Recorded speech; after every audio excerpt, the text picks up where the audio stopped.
boom, boom, boom, boom, boom, boom. What's up, everybody? You're listening to the Hustle and Flowchart podcast with your boys, Matt Wolf and Joe Fear. Check it. Are you still in a flow, Joe? I think so. Okay. Hope so. Well, let's talk about our podcast that we're doing right this moment. That would be good. That'd be a good way to angle the flow, huh? Yeah, I mean, I just like to randomly start talking, and then I realize, like, oh, wait, we're recording something. Oh, wait, I actually clicked the button and we're recording, but I didn't know it. I didn't. Yeah. Yeah. So today's guest, we actually spent quite a bit of time with when he was in San Diego last time. We did. It was that? Yeah, it was at the New Media Summit, Steve Olsher's event about podcasting. So, and he's not sponsoring this episode. He's not, but... You know what, Steve? We still love you. We'll give you a shout out. So, Austin Sams is our VIP today on our show. And this guy, yeah, we actually met him prior to New Media Summit because he was a listener. Still is. Actually, he's not a listener anymore. I'll get into that in a sec. But he gave up on our show. He gave up on our show for a very good reason, and I'll tell you in about 2 seconds or 2 minutes maybe. But yeah, he actually works with us. We consult him on his future podcast. Mm-hmm. So he joined our Pod Hacker Masterclass, our training, and from there we just connected with him further, in person. And he gave us this is really awesome because I just saw this for the first time today, but he actually mailed us a book for his 2-hour-a-day business playbook, and it is literally exercises. It's not like a book that you sit down and like read through and there's a whole bunch of stories and tactics. It's a literal like workbook. Like, and it's not BS. He actually does do this 2 hours a day. Yeah, there's like there's questions in here, and you go through and you answer all the questions, and by the time you get to the end of the book, you sort of have mapped out your life. Yeah. No, it's true. And that's at familyentrepreneurs.com. So Austin Sams, he's got a business where it's essentially an agency business that's kind of more service, productized, and he helps people do print newsletter mailings, and a topic very close to our heart. We do print newsletters ourselves, and he managed to build a successful agency doing it and only working 2 hours a day. And so what we talk about on this is how do you kind of get into the right mind space to only work 2 hours a day? What kind of things should you be focused on? We talked a little bit about podcasting on this episode well. Yeah, we talk a lot about, business models. Did you already mention that? Oh, business models. That was a big topic of it too. That was massive. So we were going to name this episode basically like, hey, this is your best business model, or like this is basically like, here's your business model. But we went with the catchier clickbaity title of 2 hour a day business. I mean, he named his book the 2 hour day business playbook, and it's a really, really sexy title. So how are we not going to use that for this podcast intro? Because he's teaching people how to work 2 hours a day. Well, Jim, you're listening right now, so I got you here. So thank you. Thanks, Jim. Thank you, Jim. Sue, listening to you too. All right, so why all right, Sam's. I heard something blasphemous. Oh, that you just told me that he stopped listening to the show. Yes, he and did. I'm pissed. Yeah, well, I was pissed for the half a second until he said, "Yeah, it's because I love your EGP letter." Oh, that's the Epic Insider, the Insider Club. Basically, he loves to read the notes for this episode, all the episodes, instead of listening to like an hour. Which I don't blame him. If you don't have an hour, we love you. We still want you to subscribe and hang out with us. At the end of the day, our goal with this podcast isn't to get as many podcast listeners as humanly possible. Our goal with this podcast is to get these conversations and these tactics and these interesting people in front of as many people as possible. So if you're listening to it on audio, we love you for it. Thank you for tuning into our podcast. If you're reading this in note form right now, if you're this not actually hearing translates into a notes, maybe it will, maybe it won't. But if you're reading it in note form right now, we appreciate you just as much because our goal is to get this content in front of you in whatever form you prefer to consume it. That's it. Yeah. So that's all to say that Austin actually told us that, he stopped listening to it because the notes, and because the guy only works 2 hours a day on his business. He loves to spend time on his family or with his family and just living a great life. Yeah. And part of that is consuming content. But I think he kind of wraps that into his business time. Yeah. So think about it. He's literally digesting. What did he say? He's said something specific. I think we're going to splice it in this episode. But essentially he can read like 2 or 3 episodes within 20 minutes of notes. Oh, yeah. Using the letter that we send in the mail, but the notes for, you could experience that basically if you get the notes for this episode for free. Yeah. But let me read Austin's bio real quick so everybody knows who they're listening to. And then we'll tell them how they can get notes on this episode. Good call. Let's do it. All right. So Austin Sams, he helps family entrepreneurs who value time over money, but who also need to support their family by sharing exactly how to leverage expertise into consistent income. So after running several multi-million-dollar businesses for someone else, he started over to prove that he could create a highly profitable business from scratch without sacrificing his wife and kids. I'm glad he didn't have to sacrifice his wife and kids. Horrible. I'm very happy they're around. Yes, I'm glad he didn't sacrifice them. By applying unique strategies, he built a freedom business and now enjoys running a multi-six-figure business, working 2 hours per day. Pretty dang cool. Pretty dang cool. And it's legit. He's legit. Yeah, he checks out. So he passes the sniff test.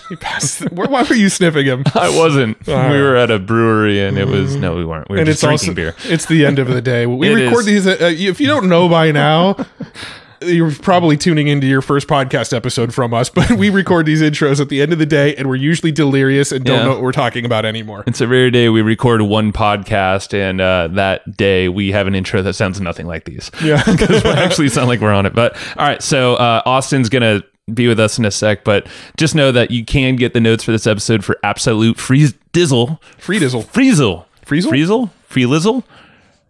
Frizzle. You lost me. I don't know. It's free. Get them for free. Where do they get them? You're better at this. 2 places to get them. You can get them by texting the word comp, C-O-M-P, to the number 38470. And thank you to all of those who have already done it. It's really cool to see, people opting in through their text message on phones. That's cool. So you can get these notes by texting comp to 38470, or if you go to hustleandflowchart.com/comp, C-O-M-P, you can get them there by opting in, and we'll shoot you a free copy of the notes for this episode, assuming you're there quickly. Because I think these notes are only available for about 2 weeks from the time the episode goes live. After that, they're gone. Yeah. And just think about what Austin said. I mean, he values his time very highly. Yeah. So these notes, I think, will give you a little window into what we do for every episode too. And you might want more. You will want more. All right. That's the goal of getting you on a $15 a month membership, is that you're going to get it and want more. You'll want to stick around till the end of time, and that's about that. Yep. Yeah. So, but you'll love our duration. You know what we should do now? We should probably stop talking. Let's go talk to Austin instead. Austin, welcome to the show, man. What's up, guys? How you doing? This is kind of a long ways coming because you've listened, you followed around the different random stuff we've thrown out into the interweb world, and we've actually met in person, at New Media Summit, which is super fun, super cool. And then, we're just like, dude, come on the show. You're brilliant. You're doing something that most people are not, and just fresh perspectives that I think are going to be rad to talk about here. So thanks for being here. Yeah, my pleasure. Looking forward to the conversation. For sure. So I'm curious. Let's reverse engineer this. How did you end up at New Media Summit? Oh, that's a great question. How far back do you want me to go? I ran an info business for somebody else for 7 years, and was highly involved in the marketing world, direct response marketing, online marketing, even before all the funnels and the tools that we have now, running automated webinar funnels back in 2009. So it was pretty sophisticated. I'm not a programmer, but definitely a marketer. I put off podcasting for years, and I'm starting to see this wave that everyone's seeing with podcasting, and New Media Summit seemed like a great avenue now to just connect with great people. And we met there, and I'm really glad we did. You guys are doing something really unique, and it was great to connect. And so that's how I got to New Media Summit. Nice. Yeah. Yeah. And we talked a lot about podcasting there.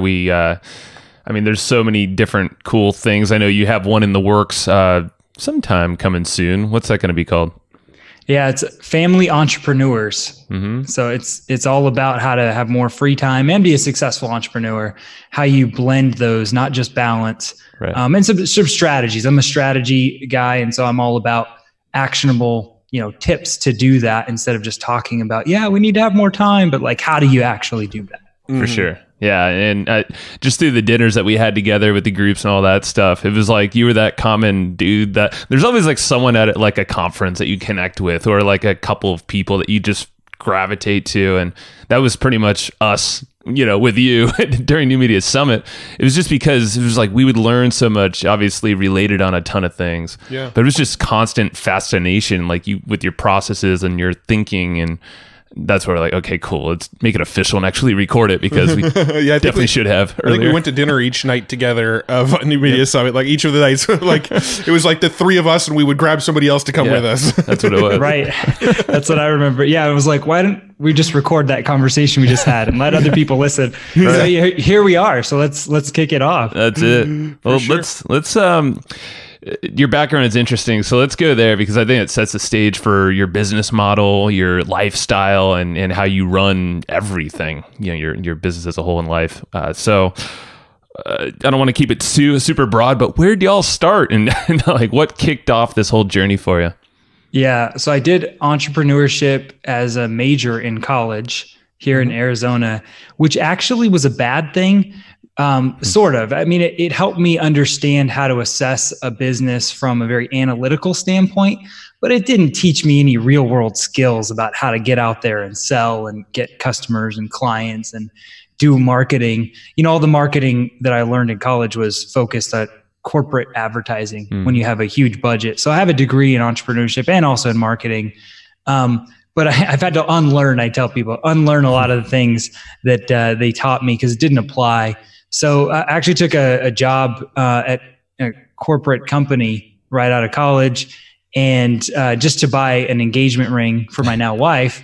But that was never a good fit. I mean, I was like always the guy who wanted to start his own thing, and they saw that and they were like, yeah, this probably isn't a good fit. So yeah, then from there, I said I worked for 7 years running someone else's information business, learned a ton, got to wear so many different hats and be involved in that business. And then about 4 or 5 years ago, went out on my own. And that's a story we can dive into if we have time.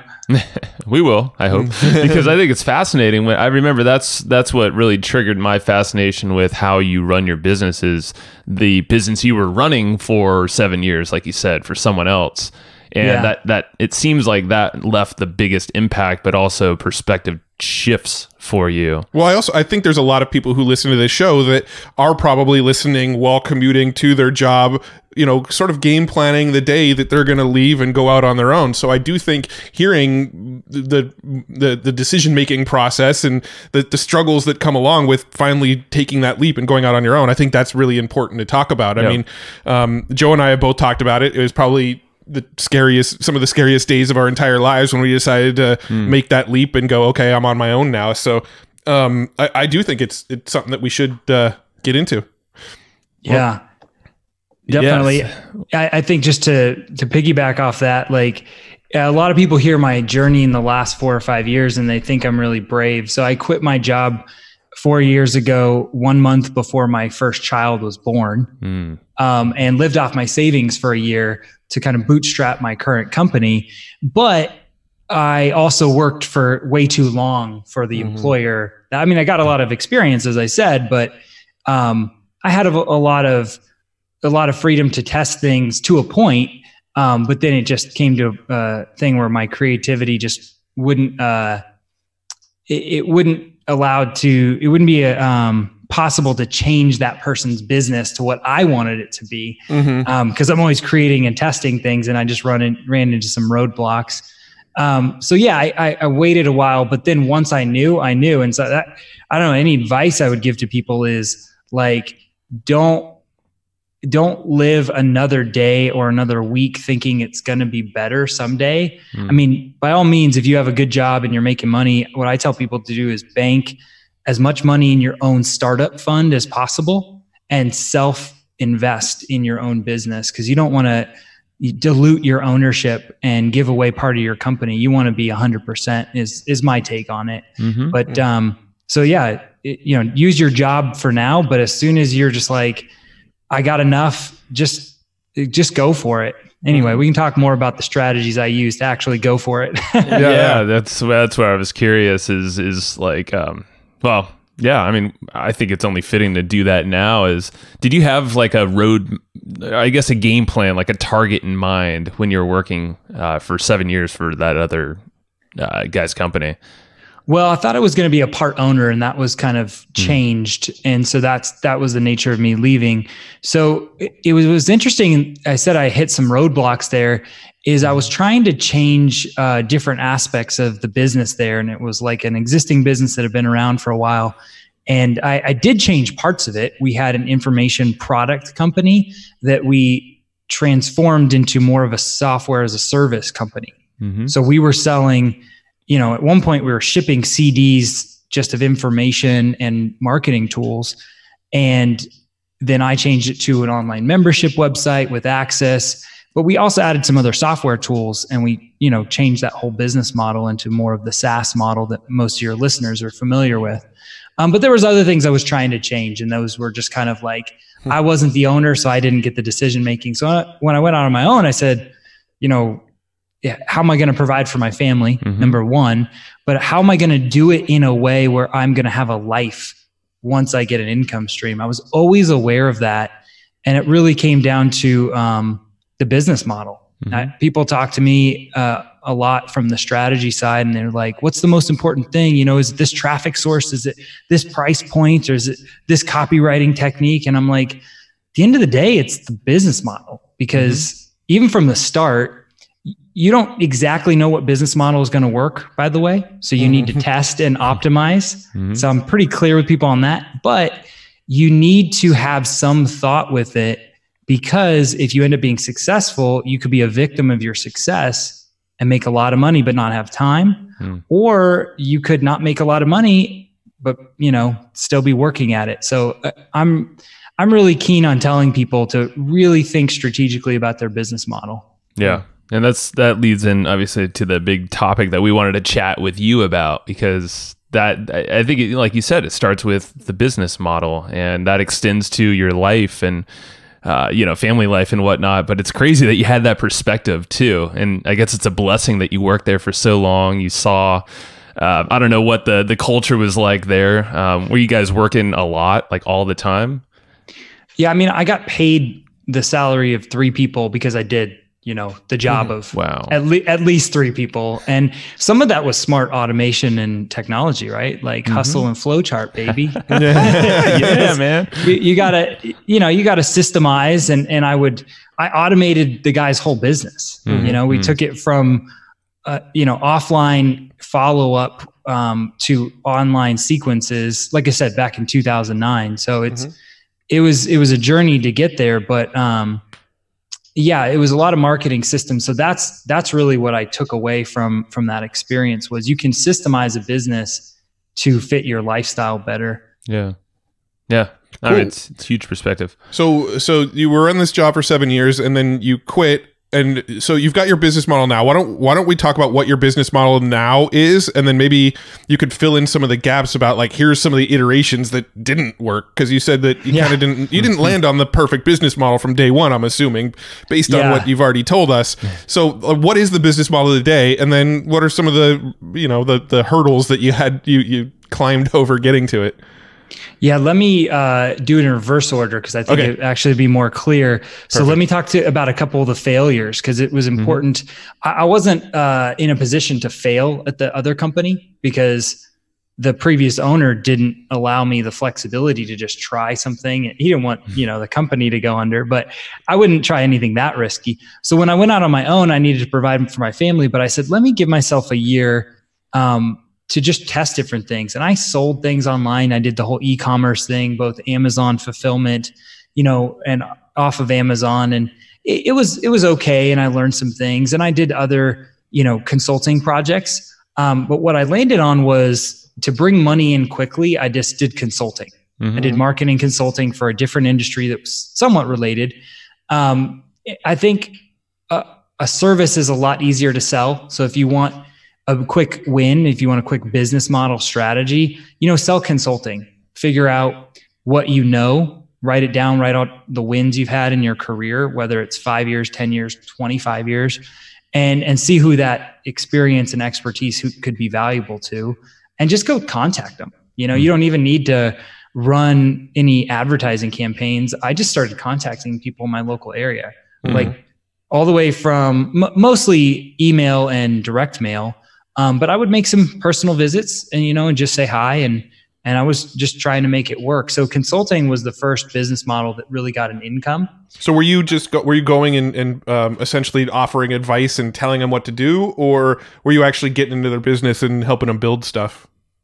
So I did a multi-step process, right? Direct response marketing. So I sold the discovery meeting first. So I said, here's who I am. I think I can help you. If you're doing marketing, I can help you understand if it's working or not working and what you could do to test better. So that was the offer right there in a nutshell. That's a good swipe for anyone. So, and then I did like the discovery meeting. I think the first few I did free, but then I started to charge even like $500 for a 2-hour meeting. And that was great because then you get a deep dive on someone's business and you can say, what have you done? What have you tested? And then you can see where there are gaps, and from a marketing perspective, there's always gaps. And then you can offer that advice and then see what makes sense, from a time perspective to test new things. And anyway, the story goes that there was a dental specialist in my city where I live here in Tucson who hired me. And I didn't know what his particular specialty practice was,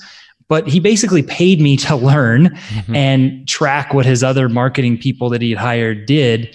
And we found one thing that worked really well. And I said, hey, why don't we spin this off into a separate service?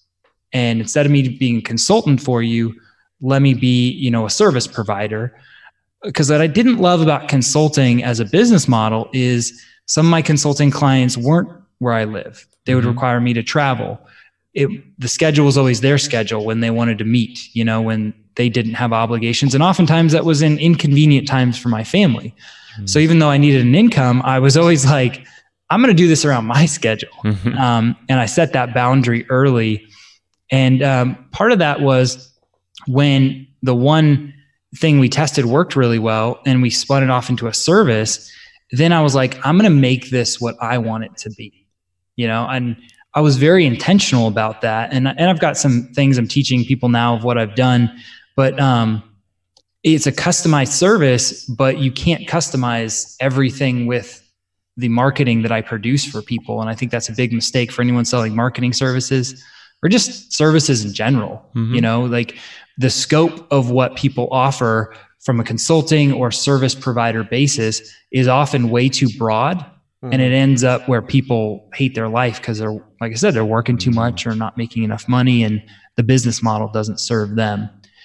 I don't know if that answers the question fully. So go ahead and shoot me some follow-up questions. Well, I think that's good because you set the bar. Well, for one, you provided a really cool swipe that will be in the notes that we publish for sure. But I think it's also smart to know to not maybe disqualify as many people as possible, but like focus on what those offerings are. What is it that you're an expert in that you're going to do? And then like it sounds like you had an upsell to some type of service, or maybe you're referring to others to execute some of the stuff.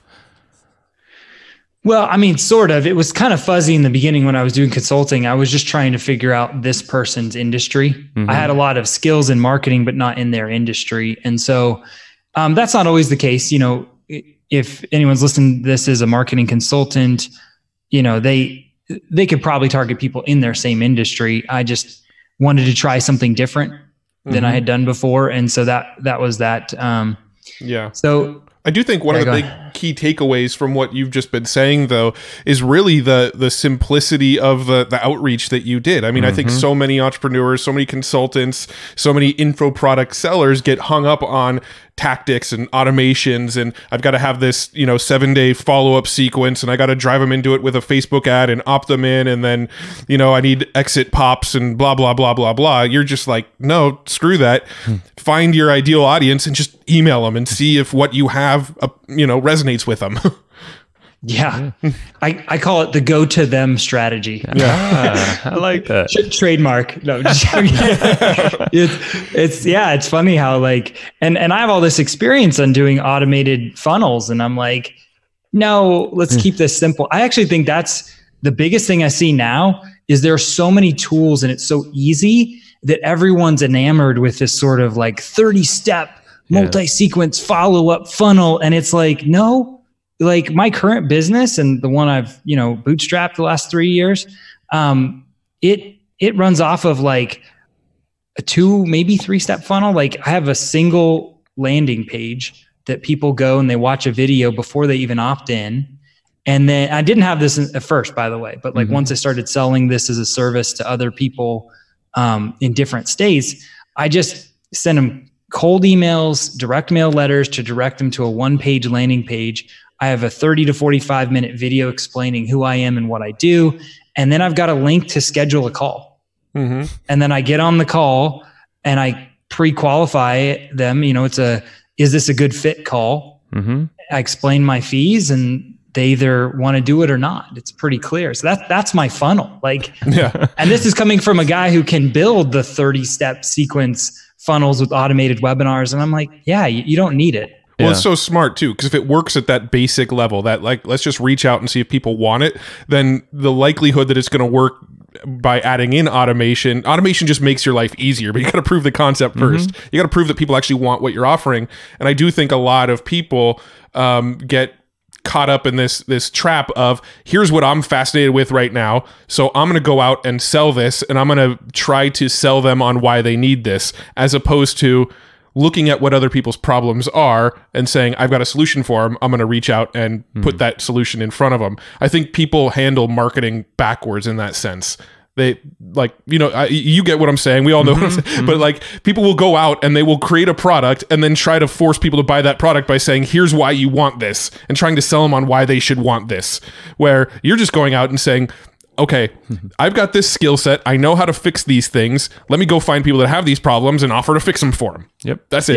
Yep. And that's what's really cool. Yeah. You're meeting them where they're at and showing them what's possible. And you're giving a lot of value, it seems like, with this video.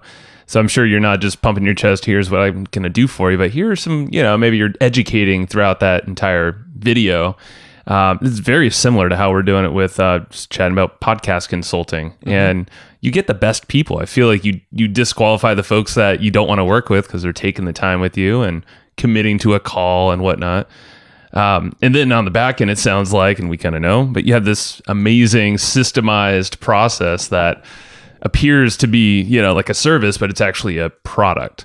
Would it be a good time to go into that, or? Yeah, definitely. Yeah, I think most of the people listening will be familiar with the SaaS business model, software as a service. And that business model is largely where they take a product, a software tool, and they sell it as a monthly, payment.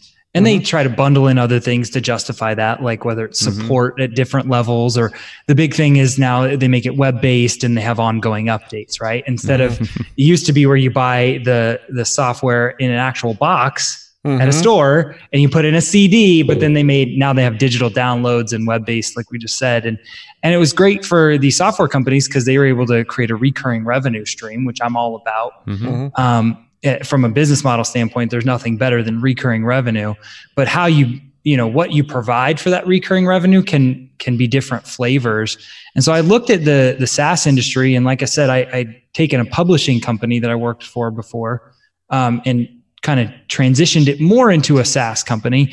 And I looked at this marketing service that I had a market for now, and I said, oh crap, I want to provide this because it's highly valuable. But again, I have these parameters on how I want to live my life that I'm not going to break, like how many hours I want to work. I mean, even things like I'm not going to travel. I will not travel to sell people. I will not take on a client I don't want. I will charge exactly what I think it's worth, regardless of whatever the market the market norm is for this type of service. And so I had all of these rules that were very intentional. I said, how do I do this? And I came up with this idea of, well, what if I take what's traditionally a marketing service business model and think about it from a product perspective? So if a product business, let's take publishing, for example. If someone sells you a book, there's hardly any ongoing service, right? Maybe you don't like the book and you can call someone and return it, but you buy a product and you bought the product. If you don't return it, it's yours.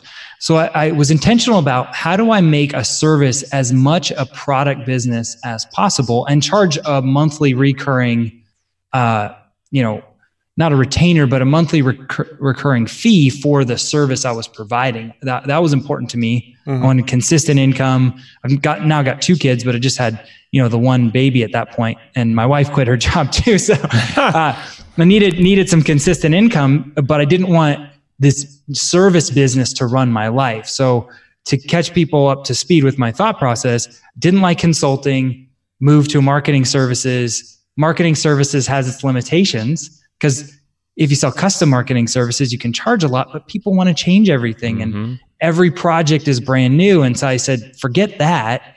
I'm going to define, here's the exact marketing template I'm going to sell. And everyone gets the same template. And about 30% of it, they can change. But I dictate what they can change, how they can change it. And part of that is great positioning, because if you are selling a marketing service, you're the expert, right? You're not going to them and saying like, well, what do you want to do? You're like, no, I've tested this. This works. Plug your business into, plug your name and photo into what I have found works. So that was my product. And then the way I say it's product as a service model, I sell it as an ongoing service. And this is really key. I want to slow down here for a second. I don't do like a custom website one-off. I don't do a custom marketing campaign, whether it's direct mail or an email campaign. I am only interested if someone is willing to sign up for a specific frequency of, let's send out direct mail letters 8 times a year to this group of people, like forever, or until you tell me to stop.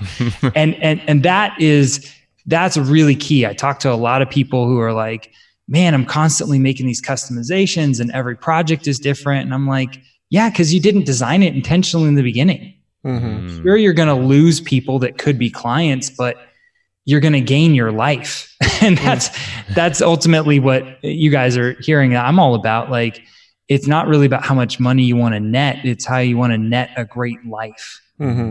So these templates and these things that you're providing for your clients, I don't know if I totally caught it, but what sort of templates are they? Are they like web page templates, email templates? Like what sort of things are you providing?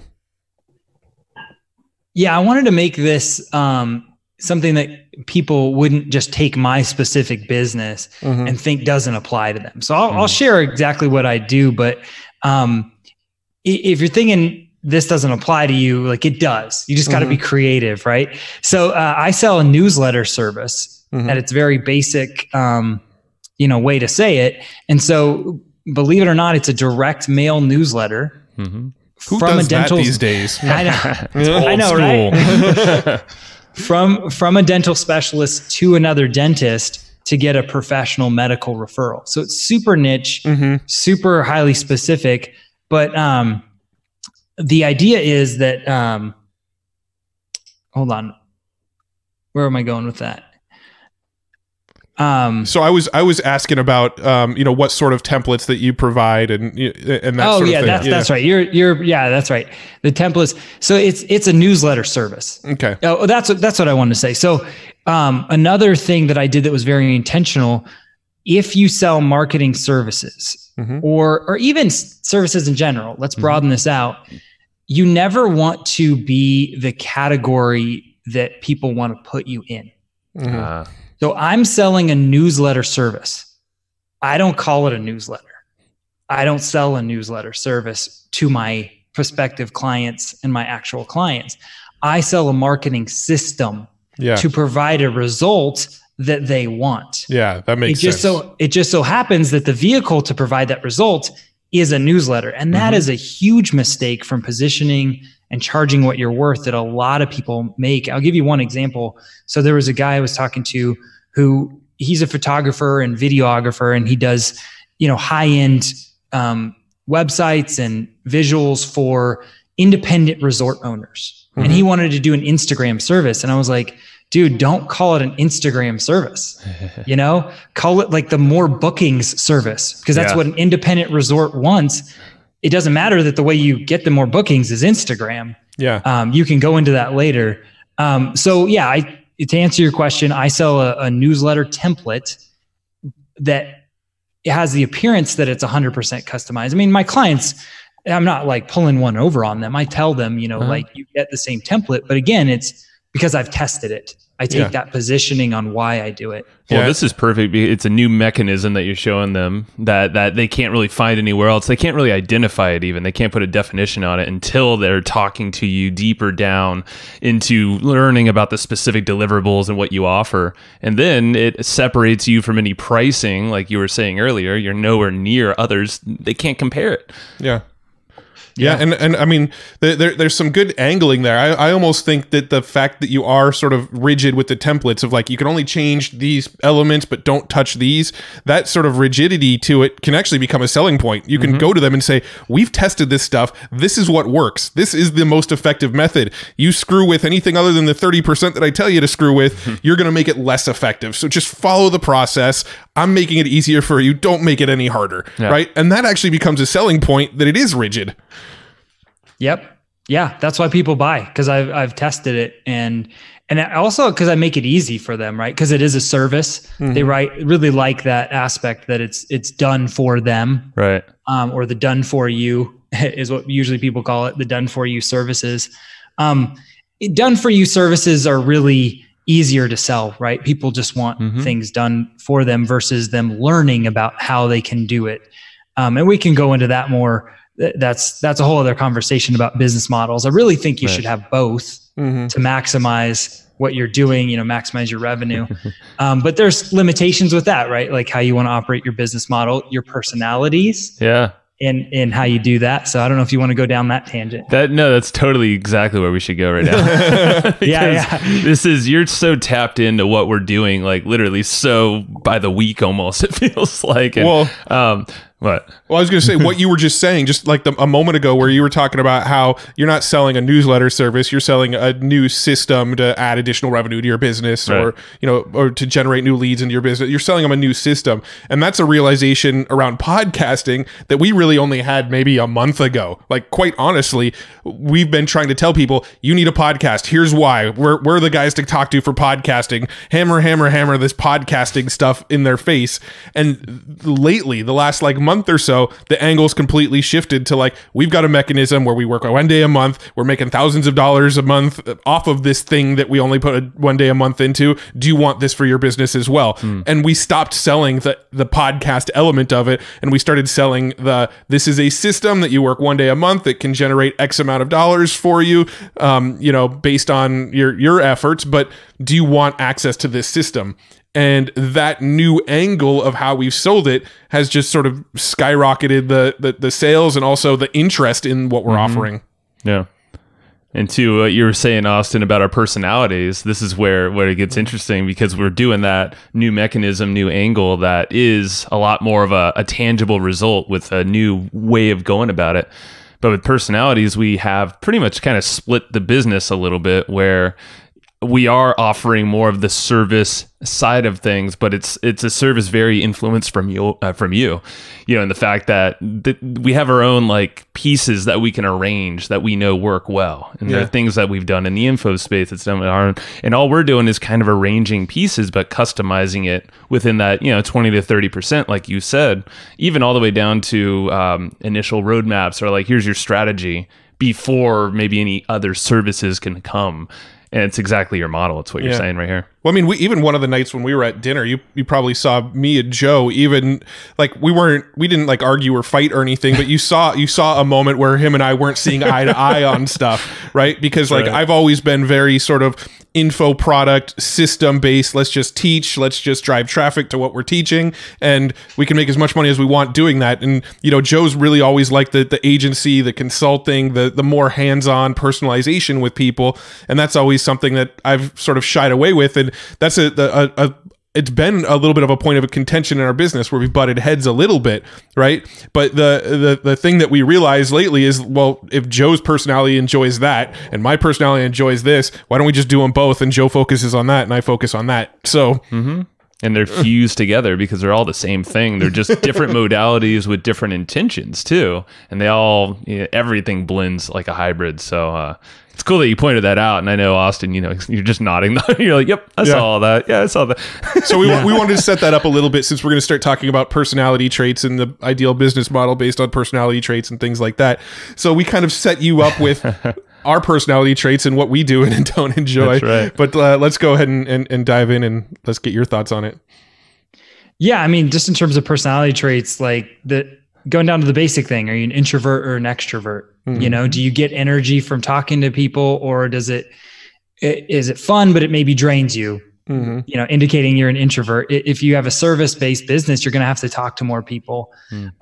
Maybe it can be minimal. Mm-hmm. And if you do the model I've talked about, product as a service, you don't have to talk to your clients very much because there's not a lot to talk to them about. So there are ways to transform any traditional business model into what you want. But yeah, you need to be aware that certain business models have limitations. And if you are an introvert or an extrovert, you need to be aware of those. Yeah, maybe if you're a super introvert and you just want to hole away in your, office and just create content, Matt, give yourself some credit, man. No, you're right. Maybe, building an information business is about building authority. And if you're going to build it as a real business, it takes time. It takes content, it takes frequency, it takes time. And so it's not the same thing as just offering a service to someone and just going and talking to them and say, hey, I got this result for someone else. Do you want me to get this result for you? And you need a little bit of credibility, but not necessarily the long-term authority that you need. And so, yeah, that just lends itself to different personalities in terms of, talking to people. Also in terms of how willing you are to stay the course in the long run and do the same thing. Certain personalities are okay doing the same thing every day, every week. And other people want to be very creative.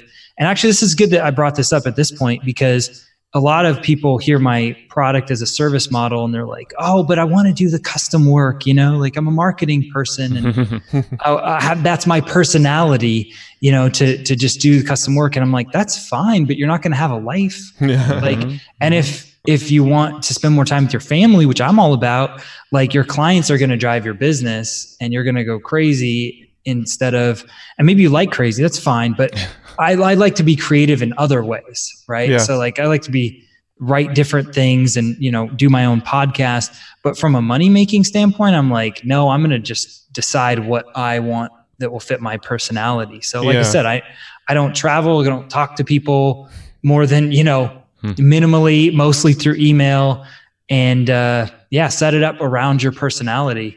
It's great. Yeah. And it just seems like that's just a good formula to a sustainable business, because like you were saying, you have to stay the course. And if you're almost like too one-sided, it has to be a balance over time. And staying the course can be really tough if you're just like, hey, I'm going to try to grow an authority online through blogging if you have no prior experience or authority. It's like you better have a good game plan for a while to build that up. Well, I also think monotony is the destroyer of passion. I think if there's anything in your business that you just find you're doing every single day, day in and day out, and it starts to become monotonous, then that's something that you need to figure out how to automate, how to outsource, how to delegate. That's where I think a lot of the lone wolf type people really miss the boat, is they think that they should be doing all this stuff, including the monotonous stuff that literally could be done by anybody. And I think if you find yourself doing the same stuff over and over and over again, you're going to lose your excitement for the business really, really fast. So I think not only is delegating and automating and outsourcing and all that kind of stuff like freeing up your time, but I also think it's mandatory for your own mental headspace. I think for you to continue to enjoy your business, it's a mandatory step. I don't think you can run a business forever just doing everything yourself. Yeah. And I will say, for lifestyle, for your life, not only for your business to do well, but for your life to do well, for people around you, like your family to do well, you need to be happy. And I would even go so far as saying, if you have customers or clients, your business needs to make you as the business owner happy, because they're going to feel that, you're not going to provide the best service or put out the best product if you're unhappy, right? Like that has a trickle down effect. And we're talking about personalities, but really where my mind goes is it's really about defining what you want in life. Mm-hmm. And before you define, what that looks like from a business standpoint. A lot of people,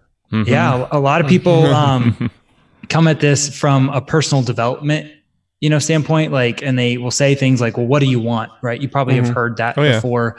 And that's, goal setting programs and personal development programs, all that's essential. Mm-hmm. But getting back to the business model that will serve the life you want is what I see as more like the foundation. It's almost like a house.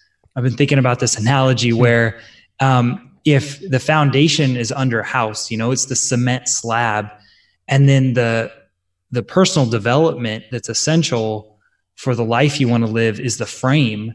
The business that you have supports that frame. Mm-hmm. It's like the cement slab under the frame of a house, because you could do all the personal development things. You could wake up at 5 a.m. every day. You could drink water. You could exercise. You could do your gratitude journaling.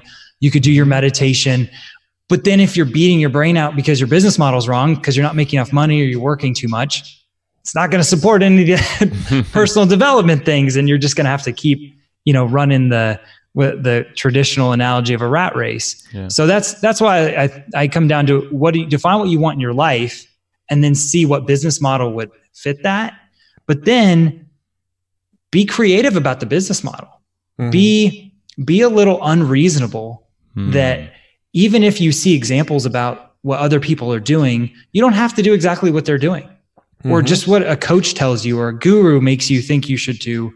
You can run a service business like a product business. Mm-hmm. You can run a product business like a service business. There's a way to do anything that will serve your life.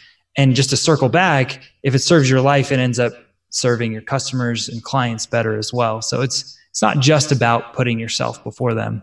I think that's great. And building that foundation like you did when you quit your job, you had that already in your mind, that intention. Probably wasn't perfect, but at least you had a general framework to work around.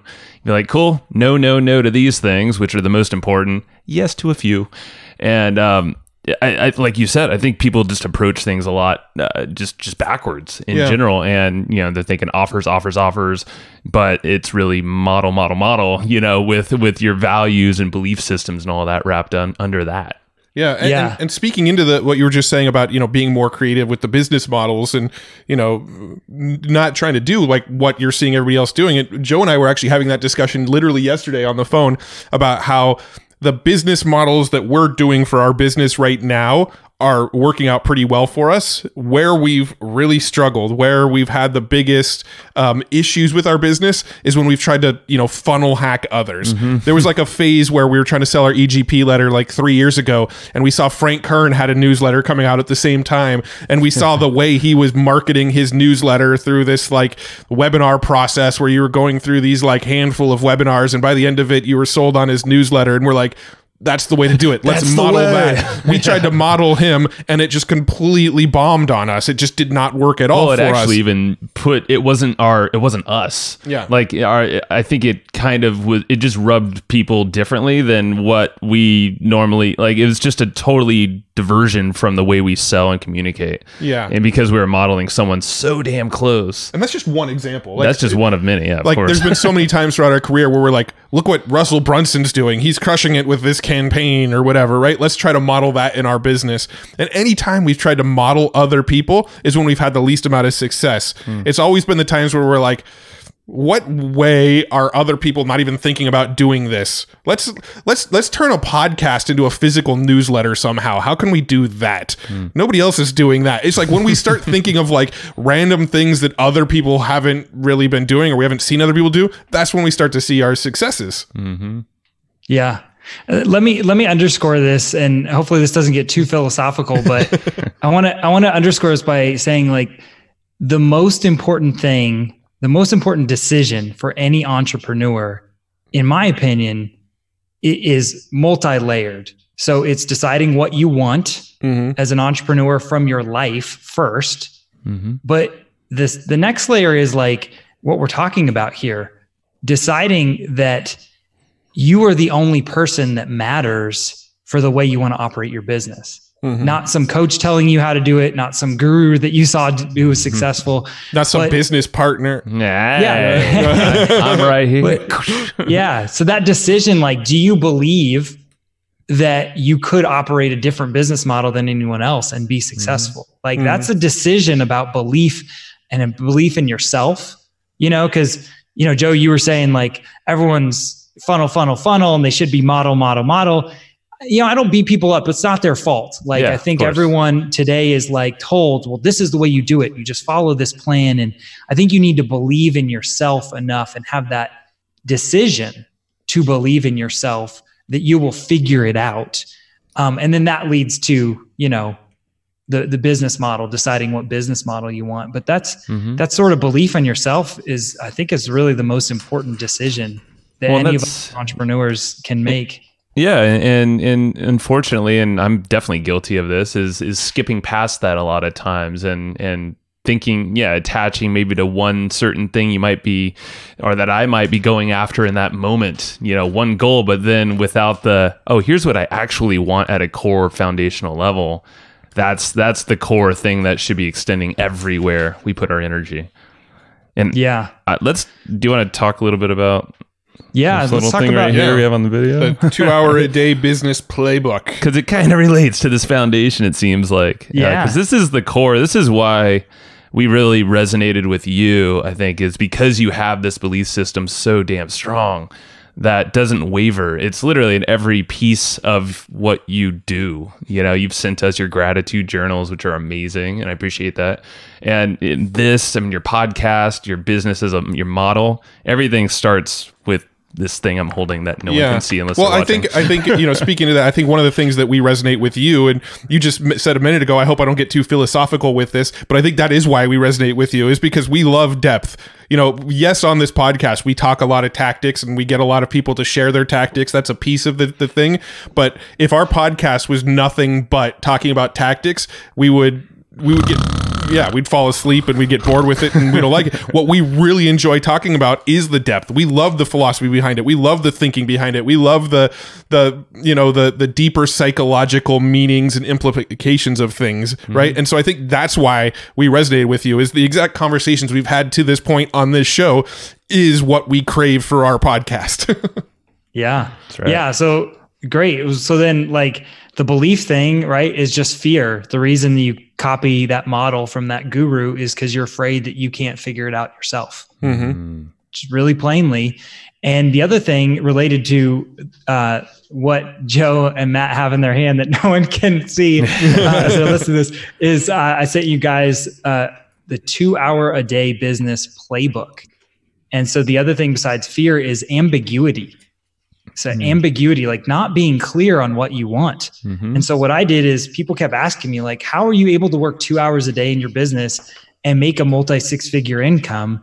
And I'm like, well, here's what I did. I sat down and instead of writing a book, I outlined 10 exercises or 10 steps that like literally you can just fill in the blanks. And I thought that would be more actionable than giving them information. It's a playbook. It's, something that you can write down on, and it starts right away with the same conversation we're having, like defining what do you want, obviously believing that you can do that, but define it, like writing it down. How many hours do you want to work? How many hours do you want to spend with your family? How many hours do you want to sleep?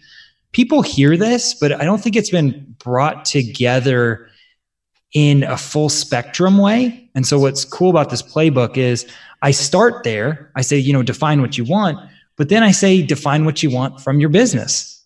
So that you can understand, well, what sort of business model could I use or create to live that life that I define? So anyway, did you guys have any other questions on it or thoughts? Not specific questions, but I'd love to. I know, well, for one, you're giving this thing away here so others can grab it, right? Yeah, familyentrepreneurs.com. So awesome. Yeah, I think what we should do is maybe, you've got, let's see, what is it? 10 exercises in here that you could go through. Why don't we just pick one or two of them and just talk about them? Like pick one or two of the exercises that you think might be some of the most impactful that people could go through to kind of get more clarity. And let's just kind of dissect them a little bit. That'd be fun. Yeah. So let's go to step 2. So step one is what we're talking about, is defining what you want from a very specific standpoint. Like I just mentioned, how many hours you want to work, how many vacations you want to take. But step two is then translating that into a perfect day. And you want to visualize your perfect day. And this would be the day that you would be happy doing the rest of your life. You know, you happy get up doing the work activities, the family activities. And I mean, I have it very clear. Like, when do you want to wake up? What do you want to do in the morning? You know, what do you want to eat for breakfast? What do you want to do, you know, after breakfast? You know, make it clear. Also describe like your settings. Yeah. People talk about dream boards and different things, but I think it's very helpful to just like not pick what someone else has from Pinterest or Instagram thing, but just to write it out, you know, just stare off into space and be like, what would my perfect house look like? What would my perfect bedroom, my perfect office, and describe it. And what's crazy, and I'm not into the woo-woo, like law of attraction thing so much, is our mind is a targeting mechanism, right? And so what's crazy is you end up attracting opportunities that will help you live out this perfect day over time. So that's the power of it. So people can get the concrete step. Yeah, it seems, because we've done some exercises very similar to this, and it's very like recently, actually, extremely recently. And it's very, I want to say identical, but extremely close. And not only are you're creating this vision, but you're creating like senses for yourself. The more senses, smells, sight, sounds, all that stuff.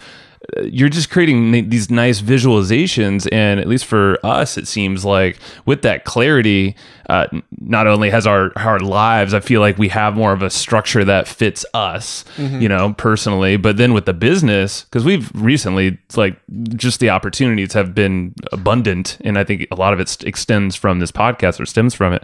But it wasn't until we really focused on what we truly want in our perfect day, and you know, even extend that to the business in a sense. We did some exercise around that. That's when the clarity came, and it was very simple to say no.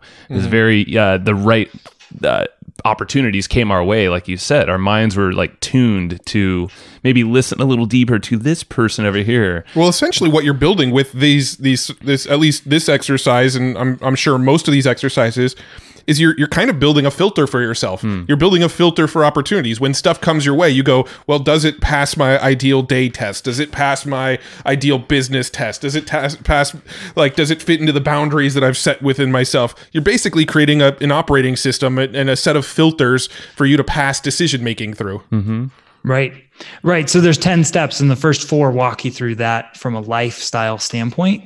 But then about step 5 of 10, I go into more of a business planning process. But instead of, like, I have a degree in writing business plans. I can write like a 50-page business plans, but you know what? You don't need that. You need like 5 pieces of paper. And so I give you those steps, and I'm just like, okay, well, on step 5, start somewhere, you know, pick projects in your past that you've done well.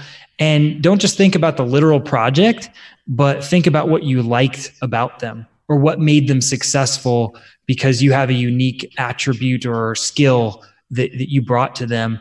And so if you're starting a new business or optimizing your current business, see if you can, you know, work that into what you've done before, and then start with that and test it.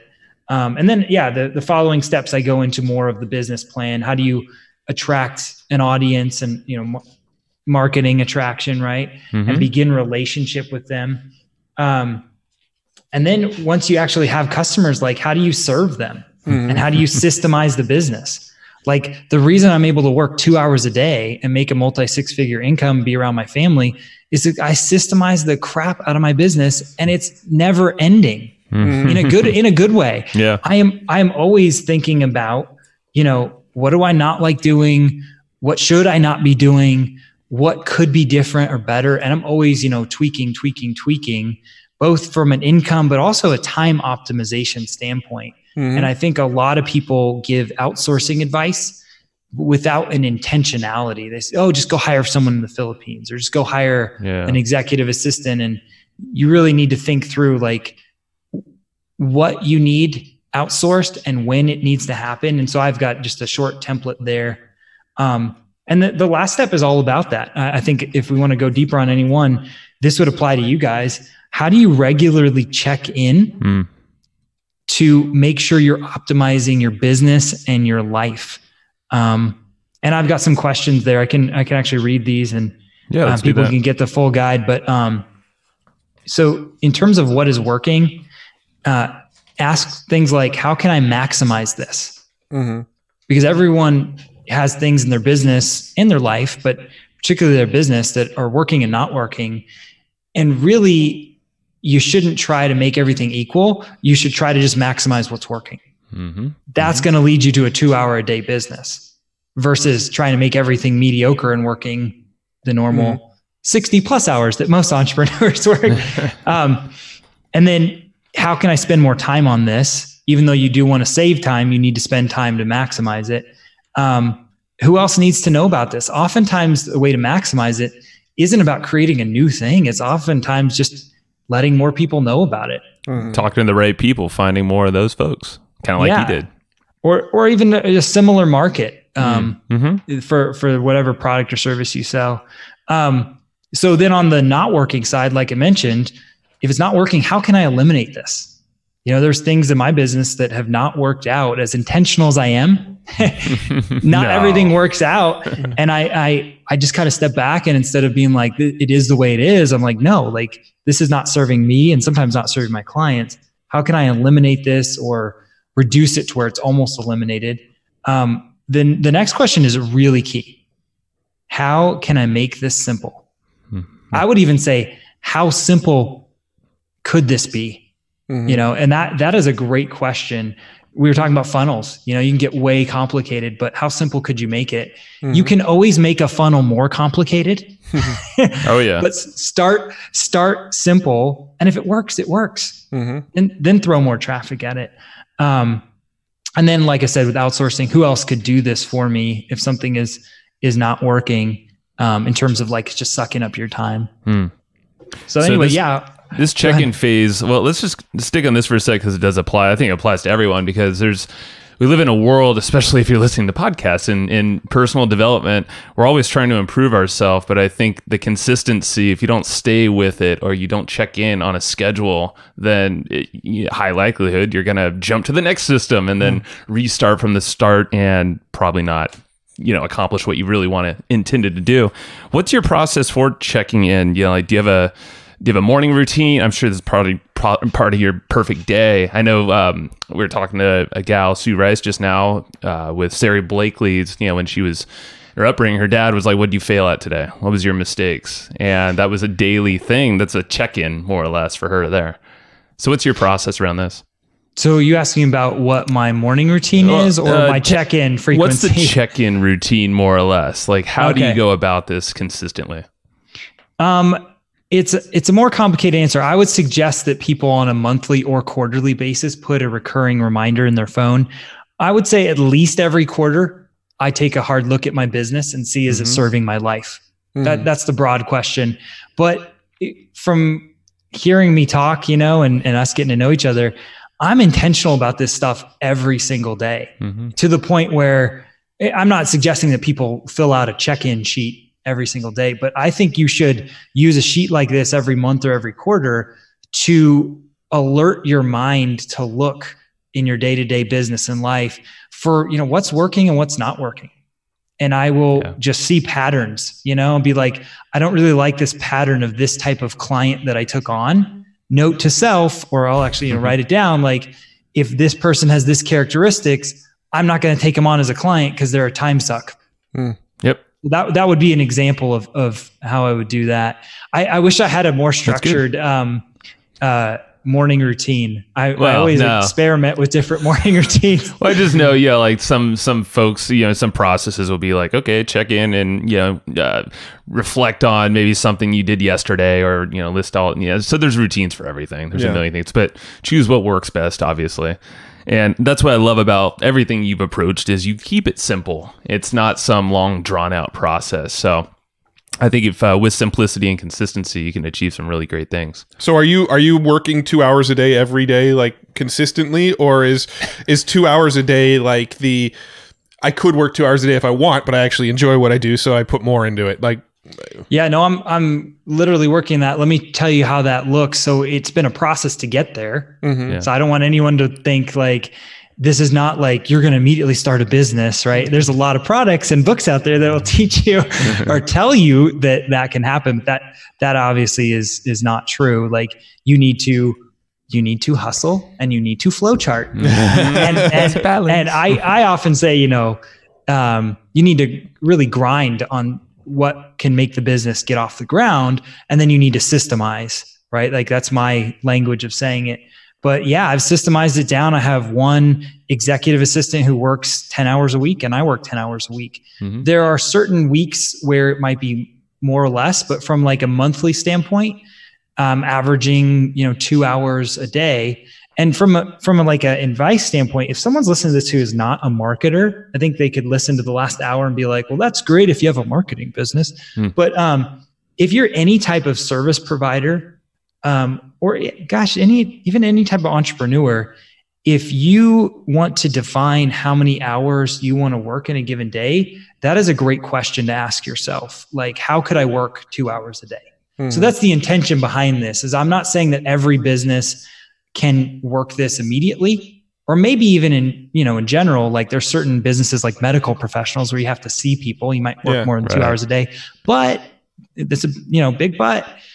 If you wanted to, could you be a medical provider and say, I work 2 hours a day? Or how can you get creative about it? Could you say, I want to work 10 hours a week, right? The equivalent of 2 hours a day over like a 5-day work week, 5 business days, and just say, I'm going to work 2 5-hour days. Mm-hmm. Sure. That is done. That is possible. So I think a lot of times people have this belief limitation on what's possible. And so I'm trying to wake people up and say, like, if you want to live a great life, if you want to be around your family, you need to be intentional. And here's some strategies that I've done it for myself. Yeah. Right. And I love it. And I don't know if necessarily everybody only wants to work 2 hours a day. Like I think if you enjoy for me, I think if I only work 2 hours a day, I'd probably bore myself to death in the rest of the hours of my day. So I think, there's an element where like, if I put in a good 6 hours, I'm happy with my day. But I think unless I'm like traveling or very intentional with what I'm going to do with the non 2 hours a day that I'm working, it doesn't necessarily make sense for me to try to limit it to only 2 hours a day. I've got young kids too, but my kids are both in school. So I have the house to myself during the day, like what am I going to do with myself if I only work 2 hours a day? So I think, I think it's nice to figure out a framework where you could only work 2 hours a day if you want, but I also think it's not necessarily something that you have to shoot for if you enjoy what you're doing on a daily basis. Mm-hmm. Well, a couple things, right? Work always expands to fill available time. Yeah. Got to have some constraints. On some level, you need to introduce a constraint. So maybe your constraint is 6 hours.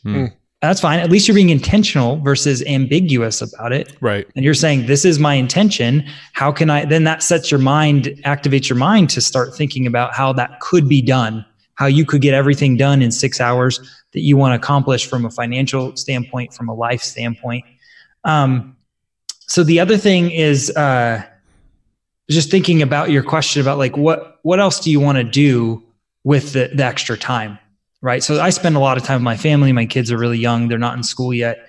I want to do other creative endeavors, right? Because I've systemized my business so much, there's not a lot of creative outlet. And that was by design. So it wouldn't run my life. So it would fund my life. And I could serve my clients, but that gives me free time to help my wife with something, to like watch the kids, unannounced or unplanned, to just be totally flexible. I also am doing my own podcast. I want to give back and teach people. And so I've got time to do those other creative endeavors. So my 2 hours a day is on my core business, just so people are clear. Yeah. I was going to ask about the family entrepreneurs, like how is this going to shake up into it? But I know it's a passion play. This is an extension of you as you are as your core anyway. Yeah. Let's chat about that really quick, since familyentrepreneurs.com, that's where to get this playbook. And by the way, this book here, I've paid a lot of money for much less. Oh my God, yeah, no doubt in my mind. But Austin, talk about what's going to be developing out of that brand, since this is a passion of yours. Yeah, Family Entrepreneurs is an online community I'm trying to bring together entrepreneurs who want to put family first. And really, it's a value system, right? You're not looking to make endless money. You know that doesn't have ultimate fulfillment, but you want to optimize your life around your family and your family time. That being said, I'm going to have guest experts on my podcast, and I'm going to share my strategies more about like tactical ways to make more money. But again, how do you have a business model that allows you to make that money so that you still have free time? So that you optimize that. So it's going to be a podcast and a blog and an online community. So familyentrepreneurs.com. Rad, man. Well, I can't wait to see it develop. Yeah. Do you have any? So we're kind of getting into the wrap up. We've already used 1 hour of your 2 hours today, so you've only got an hour window. We could eat up his whole workday. Yeah, is that what you guys are trying? No, we're trying to eat the whole 2 hours. No. Right. So do you have any books or documentaries or movies or any sort of resources that you refer back to or recommend to people often? Yeah, I've got a couple. So the first, let me look this up. I don't know if anyone's ever mentioned this to you guys. What a way to make a living. It doesn't ring a bell. I don't think I've heard that one before. So I'm looking right now to see if it's even still available. It's a very old book. What a way to live and make a living is what it's called. The Lyman P. Wood story. And what I love about this book is very much the same conversation. This guy just kept finding different ways to do his business, and this is like 50, 60, maybe even 70 years ago that the guy started. And Lyman P. Wood is the guy. It's an autobiography of sorts, but I think it's written by somebody else. And I love that he just kept after it. But what's really cool, I'll tease this for people so they actually read the book. It's really cool how in his life story, different skills and things he figured out led to successes in other businesses. And we were talking about, belief in yourself a minute ago. And sometimes things don't work out. But what I told myself after reading this book was, it's okay, because what I can take from that will help fuel the next success. Mm-hmm. And just to see someone's life progress like that in an entrepreneurial way was just really cool. And just to know that like every single business or even thing you do in your business will eventually lead to the next thing. And it's like an ongoing, evolution of ideas and projects. And so I love that book for that reason. The other book that's really old is How I Raised Myself from Failure to Success in Selling. Okay. We're going to have to. Yeah. How I Raised Myself from Failure to Success in Selling. It's by a guy named Frank Bettger. Okay. I think it's actually pronounced Betcher, Bettger. And man, that is like, the Dale Carnegie book, How to Win Friends and Influence People. Mm-hmm. So Dale Carnegie influenced this guy who was an insurance salesman. And whether you are a salesperson, by nature or not, probably better if you're not, it's super helpful in how to look at selling and gets it like, how do you actually position things where people want to buy them? I find that books that are older, like 50 plus years ago, are often more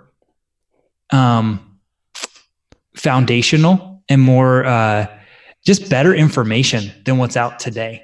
Those are my two suggestions. Yeah, no, I love that. And I think I see what you're saying, because now it's a lot more fragmented knowledge and tactical for channels or modalities, where it's back then, it's like, no, you kind of just had some basics. It was basically see people, hop on the phone.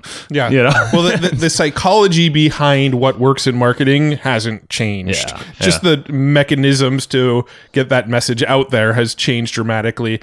And like you said, Joe, I think, the books now are very fragmented. You can buy entire 400-page books on just how to be a marketer on Twitter if you wanted, so, but at the end of the day, the psychological elements, the principles, the things that work have stayed consistent forever. Mm-hmm.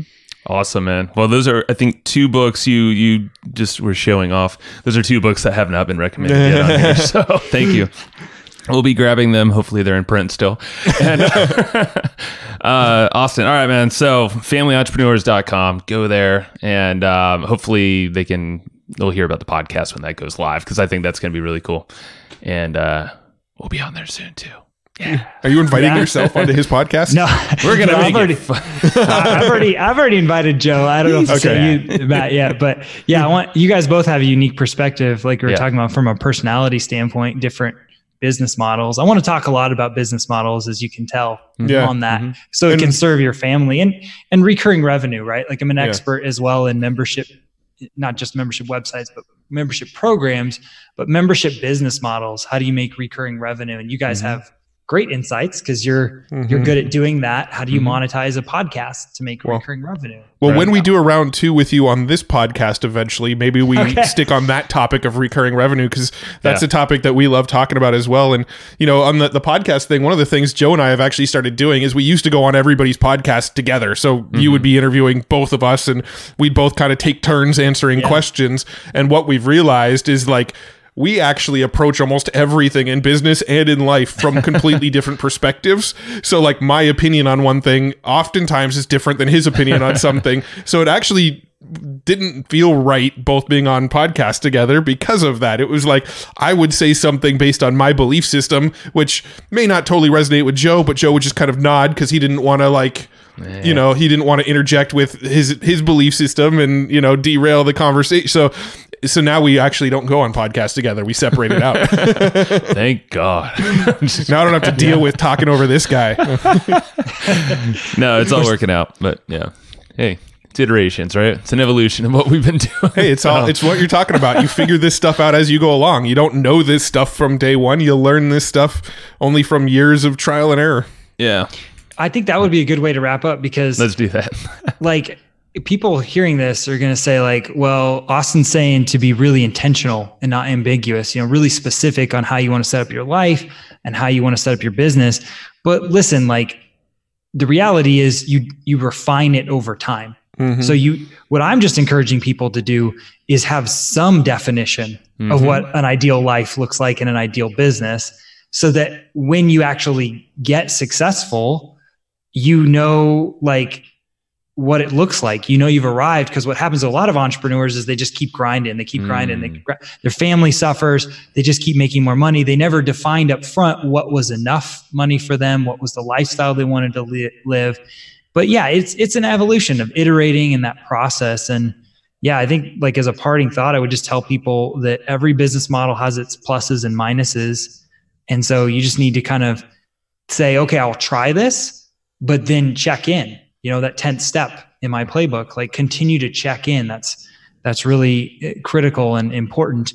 And yeah, go get the playbook, because you really need to define. It all starts with what you want in life. And so, yeah, just go get that. And I'm not going to charge for it, but I might. You have to say yet, just so people think they got to get it now. Scarcity, come on. Yeah. Well, here's the thing. I might not have it available even better forever. And for people who, you know, are early on, I might make a limited number of appointments to talk to people. So part of my lifestyle and business rules is I don't do consulting, right? But this is a passion project and I want to get some feedback. And so if you're, you know, hearing this and you want to go get it, you may see a calendar link that I have 10 or 15 minute, you know, focused consulting sessions. I'd love to get your feedback on it. Cool. Right, man. I love it. It's a great offer. So familyentrepreneurs.com, go there quickly, get some of those calls if you can get them, if you're lucky. Austin, it's been awesome, dude. And there will be a round 2 sometime soon. Yeah. All right, buddy. Take care, man. Hey. Thank you for listening to that episode. This is Joe Fear. I'm sure you probably already knew that. And Matt is not here right now, but I'm pretty sure he enjoyed the episode just as much as you and I did, because, you know, he went into the production of kind of making that thing right along with me. So thank you very much. And I want to give a quick shout out to our buddies over at Easy Webinar. These guys have been supporting us for a while, a long time. And Casey Zeman is just a super good guy all around. He's actually been on the show before. He's the founder of Easy Webinar. So if you look up Casey Zeman on any podcast platform you're listening to, go check him out. Go check out his backstory, what he's all about. You can learn a lot about webinars as well. And right now, you know, Easy Webinar, these guys are actually hooking you up with a great trial. It's a completely free trial to test out their software, soup to nuts, check it all out and see if it's a good fit for you. If you go to easywebinar.com/hustle, that's HUSTLE, if you didn't know how to spell hustle, there you go. So if you go to easywebinar.com/hustle, you can go grab a free trial. And Easy Webinar literally lives up to its name. It's super simple. I mean, super easy. And it does all the stuff that you're looking for in any kind of thing with webinars. I mean, they literally cover every single type of webinar you possibly can do. So from live to automated to scheduled at specific times and all these crazy features in between. Can't even list them all out. I'll be here way too long. They give you a ton of advanced analytics, what's working, what's not during your webinar based off all these actions. You'll see who attended, how long they stayed, if they clicked the offer or if they didn't. Basically, you're going to make more money and you're going to work less with this thing and you're going to create better relationships with the folks that are listening because it's a good experience. You want to give that good experience along with some great content, of course, and a killer offer if that's what you got for them. So go try it out yourself. Go check out easywebinar.com/hustle. That's easywebinar.com/hustle. Alrighty. So that is the end of this episode. Thank you so much for listening to this episode, enjoying it. Hopefully you did. I'm pretty sure you did if you lasted this long. And go check out Easy Webinar when you get the chance, and we will talk to you next time. Bye-bye. Thanks, everybody, for listening to this episode of the Hustle and Flowchart podcast. Before taking the time to listen, we want to give you something a little bit special. Every single episode that we do, we actually have somebody on our team take notes. We basically have a Cliff's Notes version of every episode where you can go and find all of the tips and tactics that they laid out, all of the resources that they laid out, all the good stuff from this episode. We actually have a nice simple notes version that you can find on our website. So go to evergreenprofits.com, find this episode that you just listened to, and give us your email address and we'll send you the notes.